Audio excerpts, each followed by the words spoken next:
민중의 소리 이완배 기자 함께하겠습니다. 이완배 기자님. 네, 안녕하십니까. 네, 오늘 어떤 이야기 해볼까요? 예, 오늘은 격변의 세계라는 주제로 브리핑을 계속 드리고 있는데 네 번째 시간입니다. 미국과 영국이 거대한 변화 한복판에 있는데 그렇다면 과연 한국 자본주의는 어디쯤 와 있고 앞으로 어떤 변화를 추구해야 하는지 이런 이야기를 드려보려고 합니다. 예. 대단히 놀라운 사실인데 한국 자본주의는 정통 의미의 주류 경제학에 부합하는 시스템을 가져본 적이 없습니다. 미국과 영국이 1980년 이후에 매우 단단한 신자유주의 시스템을 도입하면서 이른바 주류 경제학에서 폼잡고 자랑하는 교과서적인 주주자본주의 이런 걸로 민중들을 착취해왔죠. 예. 반면에 한국 자본주의는 재벌 자본주의라고 부릅니다. 근데 제가 궁금한 건 보수 경제학자님들 요즘 그런 헛소리 굉장히 자주 하고 다니시던데 소득주도 성장은 경제학 교과서 어디에도 없는 말이다. 이런 멍멍이 소리들을 하고 다녀요. 그건 교과서를 니들이 만들었으니까 그런 거고요. 지들 마음대로 주류 경제학을 교과서라고 주장하라고 자빠졌으니까 그런 헛소리들을 하는 거죠. 그런데 백보를 양보해서 이 멍멍이 소리를 받아들인다 치고요. 그래서 니네 주류 경제학 말 그대로 주류라고 생각을 하고 교과서라는 걸 만들었다 치더라도요. 제가 묻고 싶은 건 니네들 교과서 어디에 한국 재벌들이 구축한 이 재벌 경제 시스템이 옳다고 돼 있습니까? 있으면 좀 보여주세요. 어느 주류 교과서 몇 페이지에 이따위 재벌 경제 시스템이 주류 경제학에 부합된다고 적혀 있는지요. 그러니까 한국의 재벌 경제 시스템은 주주자본주의를 주류로 하는 영미식 경제학과는 동떨어져도 저만큼 동떨어져 있습니다. 대표적인 예를 들어보면 한국 재벌들은 오랫동안 배당을 하지 않았습니다. 배당이라는 건 기업이 이익을 내면 보통 1년에 한 번씩 그 이익금 중 일부를 주주들에게 나눠주는 겁니다. 예. 그러면 상식적으로 재벌들도 이 배당을 좋아해야 되잖아요. 배당을 하면 현금이 생기니까요. 그런데도 기업은 배당을 더럽게 안 합니다. 왜 안 하는 줄 아십니까? 배당을 하면 주주들에게 회사 돈을 나눠줘야 되기 때문에 그렇습니다. 10,000원을 배당하기로 했는데 주주가 10%씩 보유하고 있고 10명이 있어요. 그러면 10,000원을 1,000원씩 10명에게 배당을 하는 겁니다. 근데 재벌들은 이게 싫은 거예요. 재벌들도 주식을 10% 들고 있으면 1,000원 받아야 되거든요. 주류 경제학에서 말하는 이 지당한 배당의 원칙, 투자한 만큼 배당을 받는다. 이걸 재벌들이 못 견뎌합니다. 얘들은 어떻게 생각하냐면 회사 돈은 전부 내 거야 이렇게 생각을 합니다. 그럼 어떤 일이 벌어지냐면요. 얘들은 배당 대신에 횡령을 선택합니다.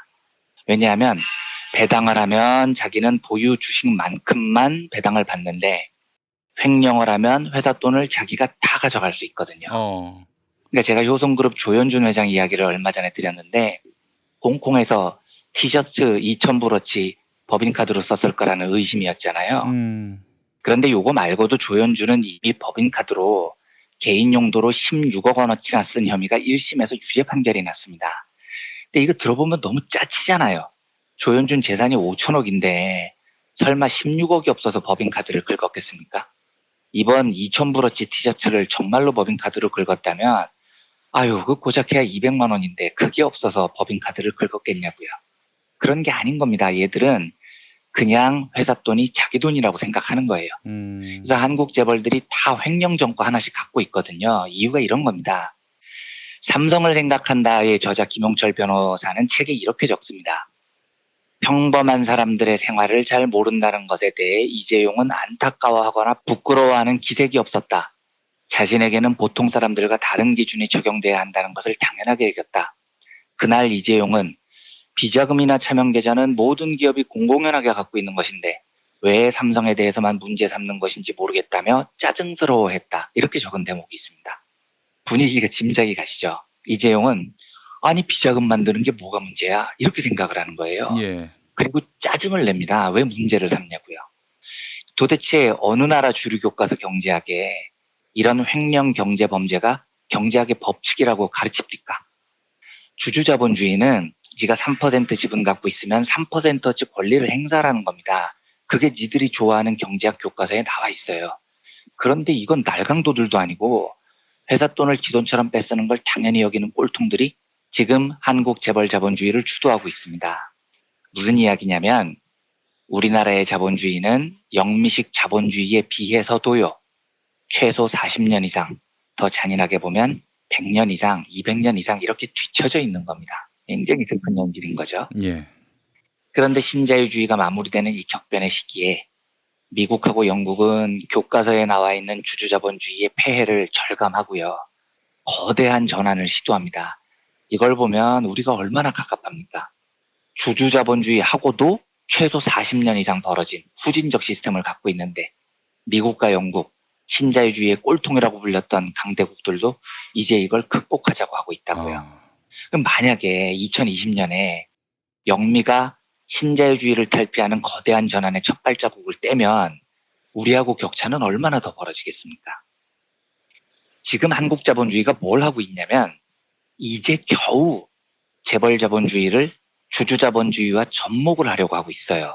대표적인 케이스가 현대차그룹 같은 애들인데 현대차그룹이 주식 양도소득세 2조 원씩이나 내고 지배구조를 개편한다고 했잖아요. 그런데 미국 펀드 하나가 시비를 걸어요. 야, 니들 그렇게 하면 모비스 주주인 내가 손해본다. 하지마. 이렇게 시비를 걸었습니다. 5년 전만 해도 제가 장담하는데 정시 일가는 미국 주주들이 지랄을 하건 달나라 주주들이 지랄을 하건 그냥 쌩 까고 밀고 갔을 겁니다. 이게 정시 일가 종족 특성이에요. 주주들 아우 개판으로 여겼습니다. 그런데 놀라운 건 이번에 현대차가 어떻게 했습니까? 미국 주주들이 반대한다니까 지배구조 개편안을 철회해버립니다. 그리고 아이고 미국 주주님들 우리가 낸 개편안이 많이 불편하셨나 보네요. 죄송합니다. 그러면 새로 만들어 올게요. 이러는 겁니다.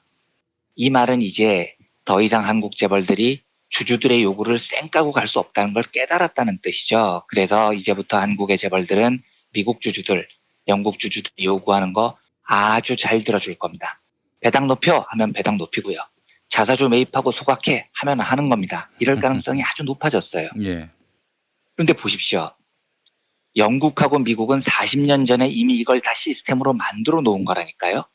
그리고 기업이 오로지 주주들의 이익에만 복무한다라는 신자유주의의 철학을 뭔가 잘못됐다고 파악을 하고 이걸 지금 극복하자고 하고 있는 겁니다.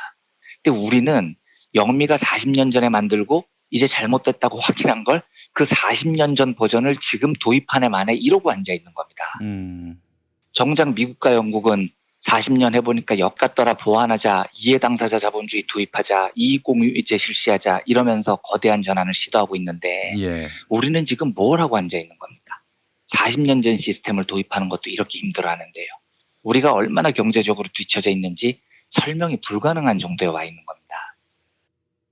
제가 그래서 촛불혁명을 보고 정말 놀랍다고 생각했어요. 왜냐하면 사람의 의식이라는 건요. 민중의 의식 수준이라는 건 그 민중들이 살아가는 조건에 의해서 결정되는 겁니다. 정치 시스템은요. 경제 시스템에 의해서 결정되는 거라고요. 그래서 경제 시스템이 후지면 정치 시스템도 후지는 겁니다. 우리 민중들이 사는 세상이 저열한 자본주의면 그 구성원들의 의식도 거기에 머물러 있는 경우가 대부분이에요. 그래서 경제 시스템이 저열한 나라에서는 혁명이 일어나기가 정말 어렵습니다. 러시아 혁명을 레닌이 이끌잖아요. 원래 마르크스의 주장은 사회주의 혁명이라는 건 고도로 발달된 자본주의에서 벌어진다는 거였어요. 그만큼 자본주의 시스템이 발달해야 노동자 의식도 발달한다는 건데 정작 사회주의 혁명은 고도로 발달된 자본주의가 아니라 굉장히 낮은 수준의 자본주의, 농업국가에 가까웠던 러시아에서 발생하죠. 예. 그러면 들으시는 분들 당신 이야기가 틀린 거잖아 이런 생각이 드시잖아요. 저열한 자본주의에서는 구성원들 생각도 자연스럽게 낮은 수준에 머물러서 혁명이 잘 안 벌어진다며 라는 제 이야기와 러시아 혁명이 일치가 안 됩니다. 그래서 러시아 혁명을 이끌었던 레닌이 제일 고민했던 게 그런 대목입니다. 이때 레닌이 남긴 유명한 이야기가 있습니다. 사상은 외부로부터 주입되는 것이다. 이런 말을 레닌이 남겨요. 사상은 외부로부터 주입된다. 예. 그러니까 러시아에서 사회주의 혁명을 주도했었던 레닌이 보기에 지금 노동자들은 자발적으로 의식이 높아지지 않는 겁니다. 그래서 이 의식은 노동자에게 주입을 시켜야 된다는 생각을 가진 거예요. 그래서 레닌식 사회주의 혁명론은 그야말로 단단하게 사상으로 무정한 아주 소수의 사상가들이 언더서클 만들고 지하당 만들어서 은밀하게 노동자들에게 사상을 주입하고 단련하고 그래서 러시아 혁명을 만들어냅니다. 그런데 지금 한국을 보십시오. 자본주의 시스템은 쌍팔년도 시스템입니다. 그런데 민중들의 정치의식은 세계에서 제일 선진적이에요. 이거 진짜 놀랍지 않습니까? 자본주의는 영미식 자본주의에 비해서 최소 40년 이상 뒤처져 있는데 촛불혁명을 보면 민주적 비폭력 절차로 정권을 바꾸는 놀라운 과정이 영미민중들에 비교해보면 제가 보기에 최소한 50년 이상 앞서 있어요. 이거 대단한 미스테리입니다. 이게 되려면 종전의 사고방식으로는 레닌식으로 누군가가 촛불혁명을 주도하는 사람에게 졸라게 사상을 주입해야 가능했었던 거라고요. 그런데 우리 촛불혁명에서 누가 사상을 주입했습니까? 무슨 언더서클이나 혁명조직이 선동을 했나요? 아니잖아요. 폴라니가 이야기했던 인간성을 갈아버리는 맷돌의 자본주의 한가운데에서 민중들이 자발적으로 협동하고 자발적으로 연대하면서 독재 정부에 저항합니다. 어떤 지도부도 없었습니다. 그러니까 저도 촛불 집회 20차례에 다 나갔지만 나가면서 이걸 보면서 설명이 안 되는 겁니다. 와, 이런 쌍팔년도 후진 자본주의에서 이런 놀라운 민중의 연대의식이 발현되다니 기적 같은 일이 벌어진 거죠. 그렇습니다. 예. 예, 그러면 지금 한국이 어디쯤 와 있는지 짐작이 가실 겁니다. 정말 연구 대상이긴 하지만 경제 시스템이 정치를 규정한다. 인간이 살아가는 환경이 인간의 의식을 규정한다. 이 원칙에 의거해 보면 지금 한국 상황은 돌연변입니다. 경제 시스템은 쌍팔년도 후진 시스템인데 민중들의 정치의식은 2060년형, 2070년형 최선진 연대형 의식을 장착하고 있는 겁니다. 예. 이 말은 이 현상이 매우 놀랍기도 하지만 사실은 매우 불안한 상태이기도 하다는 뜻입니다. 경제 시스템과 민중들의 정치의식 간의 이 시간 괴리가 무려 80년, 90년이 나요. 그런데 이건 절대로 유지될 수가 없습니다. 왜냐하면 어쨌든 사람의 의식이라는 건 환경하고 일치하려는 성향이 있거든요. 그러면 쌍팔년도 경제와 2060년형 민중들의 의식, 이 80년의 괴리는 언젠가 반드시 어디선가에서 일치하게 돼요. 어디서 만나느냐 이게 문제인 겁니다. 우리가 이 격변기를 잘 대응하면 쌍팔년도 경제 시스템이 2060년형 선진정치의식에 막 따라올 겁니다. 이러면 정말 멋진 마무리가 되는 거죠. 지금부터 한국의 시민사회가 촛불혁명 때 보여줬던 그 선진적인 연대와 협동의식으로 폴라니가 말하는 이중운동을 멋지게 소화하면 경제 시스템이 확 선진적으로 바뀌는 겁니다. 비록 지금은 영미가 보여주는 개혁에 비해서 우리 자본주의가 많이 뒤처져 있고 그걸 부러워하지만 한국 민중들의 정치의식이 워낙 뛰어나고 연대와 협동이 얼마나 대단한 결과를 가져오는지에 대한 뼈저린 경험이 있기 때문에 빠른 시간 안에 우리 경제 시스템을 앞당겨서 이 80년의 괴리를 좁힐 수 있어요. 이게 가장 바람직한 그림입니다. 근데 부정적으로 보면 여기서 잘못하면요. 40년 앞서간 정치의식이 40년 뒤처진 경제 시스템 쪽으로 줄줄줄줄 딸려올 수도 있어요. 이러면 정말 허무한 겁니다. 재벌 시스템이 계속 유지되고요. 그게 한국 경제의 구세주 같은 역할을 하고요. 이렇게 우리 민중들의 의식이 거기에 주입되다 보면 우리가 촛불혁명 때 보여줬던 연대와 협동, 이게 점점 사라지지 않겠습니까? 아이씨, 연대는 무슨 연대. 먹고는 살아야 될 거 아니냐. 경제 성장률 높여야 될 거 아니냐. 아유, 그러려면 재벌 위주, 수출 위주로 가야지. 이런 식으로 의식이 뒤로 질질질질 딸려오면 말짱 도루묵입니다. 이건 정말로 비극인 거죠. 시간은 좀 있을 겁니다. 이 촛불혁명이라는 게 너무 위대한 혁명이어서 민중들의 확 나간 의식이 쉽게 뒤로 딸려오지는 않을 것 같아요. 예. 그리고 인간은 연대와 협동이 만들어낸 성공한 혁명의 기억을 그렇게 쉽게 잊는 존재들이 아닙니다. 그런데 시간이 있다고 해도 그 시간이 어마무시하게 길게 주어지지는 않을 겁니다. 그러면 그 시간 안에 우리는 경제 시스템을 크게 수술하는 작업을 해야 됩니다. 미국과 영국은 주주자본주의를 극복하자면서 경제 시스템에 거대한 메스를 대는데 대단하죠. 부럽습니다. 근데 우리에게도 자부심이 있잖아요. 우리는 영미가 하지 못했던 정치혁명을 이끌어낸 경험이 있죠. 그래서 우리는 40년 뒤처진 경제 시스템을 40년 앞선 민중들의 정치의식으로 당겨낼 수 있습니다.